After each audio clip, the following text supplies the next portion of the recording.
Here's the thing about fridge secret fixes. The internet loves this kind of headline. Your fridge costs $400 a year to run. This $3 fix cuts it to $80. That is a huge promise.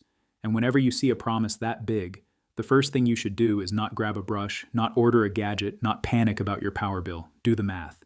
Because once you convert those dollar numbers into real electricity use, the headline starts to wobble. Using the EIA's 2025 U.S. residential electricity price forecast of about 16.8 cents per kilowatt hour, a fridge costing $400 a year would be using roughly 2,381 kilowatt hours a year. An 80-a-year fridge would be around 476 kilowatt hours. That is not a tiny tune-up. That is a completely different energy profile, and that matters because Energy Star says top freezer refrigerators tend to use the least energy and are about $50 a year to run. So that $80 number is not some shocking miracle result. It is already in the neighborhood of what an efficient fridge can cost, which means the headline is sneaking in a giant assumption that your fridge is currently in a pretty terrible state, or that it is old, inefficient, or badly used. That is the trick. The title makes it sound like every normal fridge is secretly draining hundreds of dollars a year, and all you need is one cheap fix to stop the bleeding. But the official guidance does not support that as a normal baseline. A fridge costing $400 a year is an outlier-type scenario, not the everyday case for a reasonably efficient kitchen refrigerator. Now, that does not mean the whole idea is fake. It just means the viral version takes a real idea. Yes, fridges can waste power, and stretches it into a universal panic hook. It replaces some old or badly maintained fridges can get surprisingly expensive with, your fridge is secretly costing you a fortune. Those are not the same sentence. And this matters because a fridge is one of the few machines in your house that runs all day, every day. Small inefficiencies add up, but bad advice also adds up, especially when people start chasing savings by turning the temperature up too far or by doing maintenance their model does not even need. DOE's guidance is pretty clear here. The refrigerator should be kept at 35 to 38 degrees Fahrenheit, ideally around 37, and the freezer at 0. The fridge also needs to stay under 40 degrees for food safety. So the real question is not, what's the one weird trick? It is, why is this fridge using so much power in the first place? And once you ask that, the story gets much more useful. Because there are cheap fixes that actually help. They are just not magic. The first one is the least flashy and probably the most important. Check the actual temperature. A lot of people assume colder is better, so they crank the fridge down and never think about it again. But colder than necessary does not make the fridge smarter or safer. It just makes the machine work harder and burn more electricity. DO specifically recommends 35 to 38 degrees in the fresh food compartment and 0 degrees in the freezer. On older units, DOE even suggests using appliance thermometers because the temperature may not be even throughout the cabinet. That means one of the smartest low-cost fixes is not a secret tool at all. It is measuring what the fridge is really doing. The second cheap fix is even simpler. Check the door seal. DO recommends making sure refrigerator door seals are airtight. If the gasket is weak, torn, dirty, or not sealing properly, cold air leaks out and warm air leaks in. That means the compressor has to keep recooling the fridge over and over. It is one of those boring problems that can quietly waste energy every hour of the day without looking dramatic on camera. The third fix is about airflow and placement. A fridge does not just create cold, it moves heat from inside the cabinet to the room around it. So if the appliance is shoved into a hot corner, crowded too tightly against the wall, or parked next to a major heat source, it has a harder job. DOE says heat causes refrigerators to use more energy to stay cold, and Energy Star advises keeping them in a cool location and thinking about energy use when choosing size and configuration. And then there is the famous one, clean the coils. This is the hack that owns the internet because it feels mechanical and satisfying. Pull the fridge out, find a dust monster, attack it with a brush, and suddenly it feels like you uncovered hidden knowledge. To be fair, there is a real reason this advice spread. DOE says cleaning condenser coils can help the refrigerator regulate temperature more effectively. Whirlpool also says clean condenser coils help a refrigerator cool efficiently and hold steady temperatures. So this is not fake advice. On the right fridge, in the right conditions, it is real maintenance. But here is where the myth begins. People hear coil cleaning can help and immediately translate it into coil cleaning is the universal secret. That is the part that falls apart. Whirlpool says some models do not require the condenser coils to be cleaned, and others should only be cleaned by a certified technician.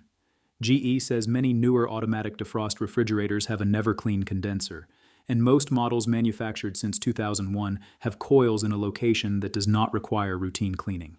That changes the whole story, because the viral version makes coil cleaning sound like a cheat code, but the official version is much more boring and much more useful.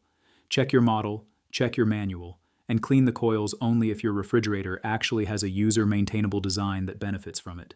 If you have pets, a greasy kitchen, or a very dusty environment, Whirlpool says cleaning may matter more often. But even then, that is not the same as saying every fridge in every house is one $3 brush away from becoming efficient.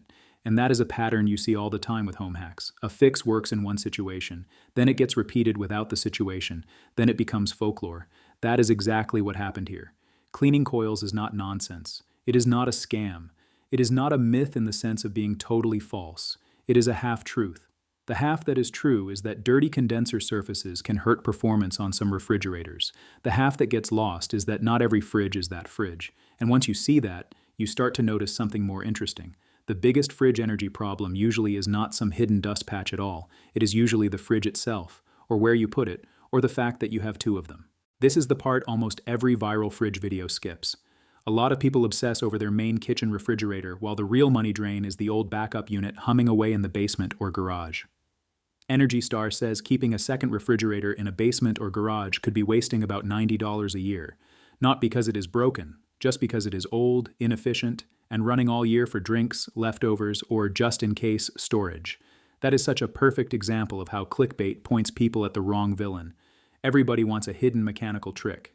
But sometimes the real answer is, you are paying to run a whole extra fridge you barely need. And age matters too.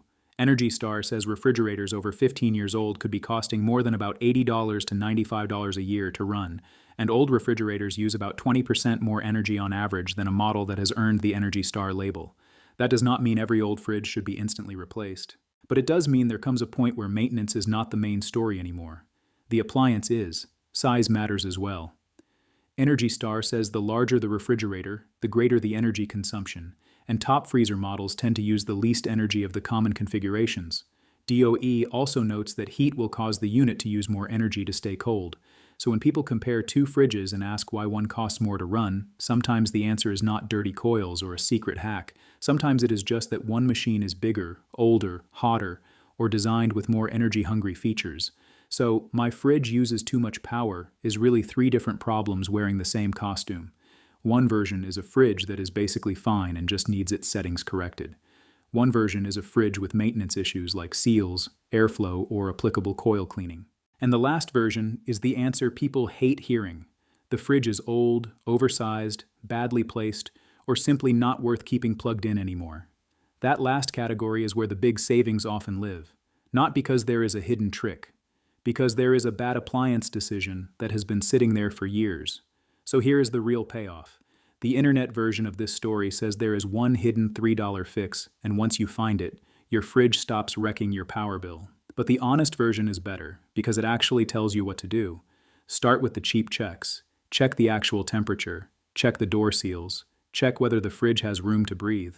And only clean the coils if your model is the kind that actually uses that maintenance step. Then do the thing that almost no viral hack video tells you to do. Measure before you believe anything. DOE says the Energy Guide label gives you an appliance's estimated yearly operating cost and estimated yearly electricity use. DOE also says plug-in electricity usage monitors are commonly available for around $25 to $50, which is one of the easiest ways to stop guessing and start checking real-world use. Because once you measure, the answer usually becomes a lot less mysterious. If the fridge is set too cold, you may have a cheap fix. If the door seal is weak, you may have a cheap fix. If the model has accessible coils packed with dust, you may have a cheap fix. But if the unit is old, badly located, oversized, or it is that forgotten second fridge in the garage, the real answer may not be maintenance at all. It may be replacement, or just unplugging the thing. DOE says choosing energy-efficient refrigerators and maintaining them properly can save a lot on the energy bill, and Energy Star explicitly tells people to think about replacing old fridges and recycling old second refrigerators. And that is really the whole lesson. There is no universal miracle fix. There is no hidden industry secret. There is just a very normal internet habit of taking a real maintenance tip and inflating it into a magical explanation for every situation. Sometimes the fix is a setting, sometimes it is a seal, sometimes it is airflow, and sometimes the fix is admitting that the appliance itself is the problem. So before you go buying a miracle gadget or yanking your fridge away from the wall with a brush in your hand, do this first. Check the temperature, check the seal, check the airflow, and check how old the fridge actually is. Because the goal is not to feel like you did a hack. The goal is to know whether your fridge has a small problem or whether the fridge is the problem. And that is the difference between saving a few bucks with a smart fix and wasting time on a trick that was never going to solve anything. So here's what I want to know. How old is your fridge? Is it your main kitchen fridge or that old backup unit in the garage? And have you ever actually tested what temperature it is running at? Drop that in the comments because I am really curious how many people discover that the expensive fridge in their house is not the one they thought.